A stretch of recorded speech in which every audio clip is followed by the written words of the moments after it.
we know that as an amino acid, there'd be a hydrogen. Oops, that's not a hydrogen. That's an N. We know there'd be a hydrogen right there. Likewise, we know there'd be a hydroxyl group here.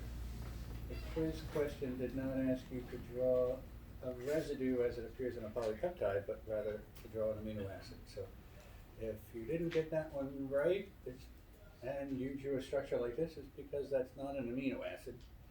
That's their description of side chains. So I apologize for that kind of misunderstanding. But you want to make sure when you look at questions on quizzes and exams in any class, that you make sure you read the entire question and understand it. And it did ask you to draw the amino acid serine. So you should draw the amino acid serine. Okay? So I hope that clears it up.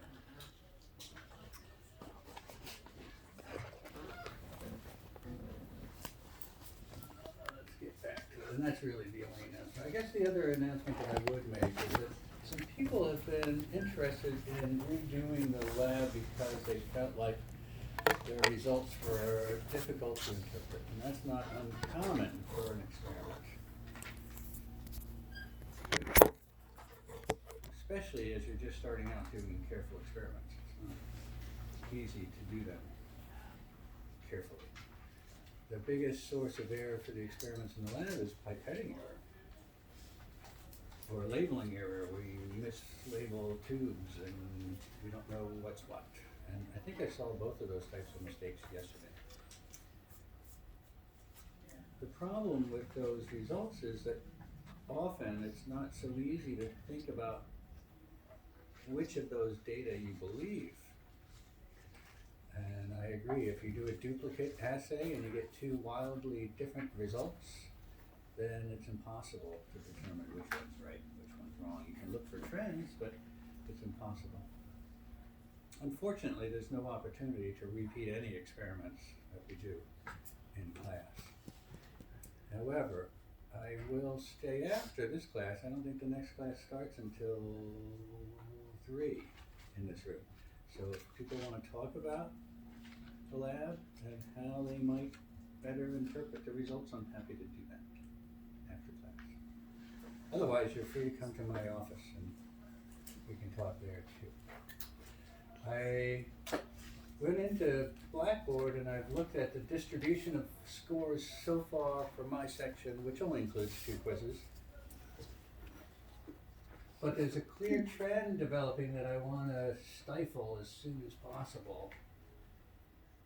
These are largely passing grades, and there's 18 of them.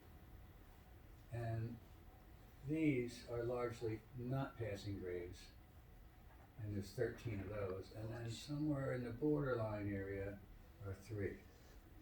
Now that's a 60 to a 69, which in my book is a D, but often it's not quite a D at the end of the semester. But to me, it's a D, and so those are all scores that you want to improve. If you feel like you're in that zone, you want to improve those scores. That's roughly 50% of all students in the class that took the quizzes. So